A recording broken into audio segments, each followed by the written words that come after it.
Where we fail and falter, you must call us out. The words of President Cyril Ramaphosa is hosting the second presidential summit on gender-based violence and femicide that's taking place in Midrand. My colleague, reporter Slindelo Masikane, is at Gallagher Estate in Midrand with more on this story. Good afternoon, Slindelo. Welcome to today. Well, in his speech, President Ramaphosa highlighting that even children and the elderly have now become targets of GBV. Talk to us about that. I mean, he was scathing in his condemnation of us men who continue to perpetuate or perpetrate gender-based violence. Here in South Africa, to realize certainly so, an emotional day here in Midrand, President, where emotions have just been running high in terms of the frustrations on the ground from activists and NGOs that are seeing the lack of delivery when it comes to ending gender-based violence in the country, really lambasting the ministers throughout the morning during a panel discussion on what their departments should be doing and what they're not doing in terms of their mandates and in terms of the initial presidential summit back in 2018 and those demands, those 24 demands that were put on the table by this particular sector, Midrand. So we did hear from the president just after lunch, where of course he began by stating that he himself has labelled GBV as a scourge as well as a pandemic in this country, and also admitting that government has not actually been playing its part in terms of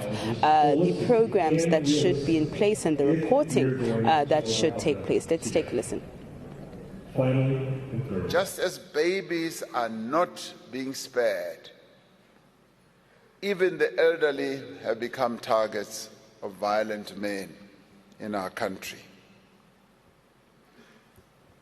We have in recent times seen a spate of rapes and killings of elderly women, our mothers and our grandmothers, that are meant to be respected and treated with dignity. And this, in many ways, goes totally against the grain of our cultures and traditions as South Africans, that women should be treated with dignity, with respect, and not be violated. These horrors in many ways defy comprehension. There are really no words that we can use to describe them and the horrific manner in which all these murders and these rapes happen. They tell a story about our society that is deeply disturbing. It is a story of a nation that is seemingly at war with itself.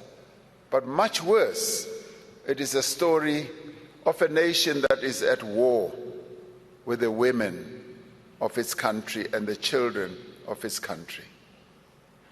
These barbaric acts are a shameful indictment on the men of South Africa. It is not women who are responsible for ending such crimes. It is men who are responsible and who must take responsibility to bring violence, rapes, and murder against women. And of course, Slindelo, in the room there, in the venue there, there's a number of civil society organizations represented by, dozens of people, and they've had quite a say, as you mentioned earlier. So we have it got quite heated because during that panel discussion with the various ministers in the social sector as well as the law enforcement and justice sector, there was a Q&A session, and in that particular session, a lot of the activists and the NGOs here had a number of questions that they wanted to pose to the panel, but there's simply just not enough time, and the sentiment I think coming from many of them here was the fact that government has simply just been not accountable. They've not been taking this issue seriously, despite the fact that the numbers speak for themselves. I mean, the latest crime statistics as well, Midrand, do show that there's been an increase in violent crimes, an increase in rape, an increase in murder, and that women essentially are not safe anywhere, and especially not in their homes. In fact, the latest data shows that women, in fact, are killed in their homes by their partners. So I think the issue really right now in terms of the summit is to resolve, give timelines and dates in terms of implementation.